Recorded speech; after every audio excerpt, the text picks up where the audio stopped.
Trump's going hard at Thomas Massie, calling him out as a fake MAGA, a grandstander, and a pathetic loser who's soft on Iran and disrespects the military. He's pissed because Massie opposed the recent US strikes on Iran's nuclear sites. Now, flip to Massie's side. In his interview, he's clearly frustrated, arguing that Trump's actions contradict the America First promise of avoiding Middle East wars. Massie's worried this is just the start of a deeper conflict, especially if Iran retaliates and Israel gets hit hard. He's pointing fingers at the Israeli lobby, like AIPAC, claiming they're pushing Congress into lockstep support for Israel. What he promised us was we would put America first. And I think there are still voices in this administration. You've still got J.D. Vance, you've still got Tulsi Gabbard, you still, RFK Jr., you still got calmer heads that could prevail. They were not persuasive in this case, clearly. Well, somebody was persuasive. AIPAC is very persuasive. For instance, the Israeli lobby in Congress.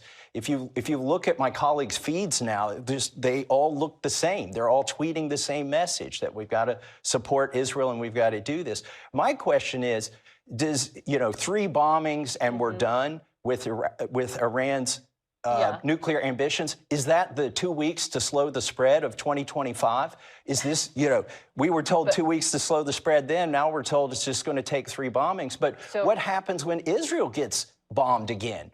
Is Trump going to sit by and say, no, we're not going to further engage in this war? I tried to get answers from the secretary on that question. Massie says he's representing the MAGA base that's tired of endless wars, and he's questioning whether Trump will really stay hands-off if things escalate further.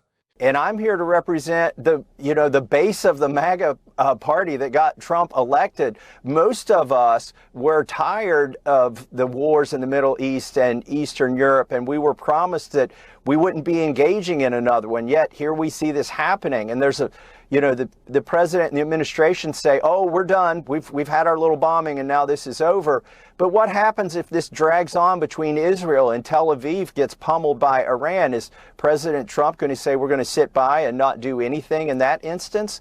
I'm leery of this given everything that's happened before. So, here's the deal. Trump's all in on projecting strength, celebrating the military's spectacular strike, and slamming Massie for not cheering along. Massie, though, is waving the flag of restraint, warning about getting sucked into another quagmire and calling out the influence of pro-Israel groups.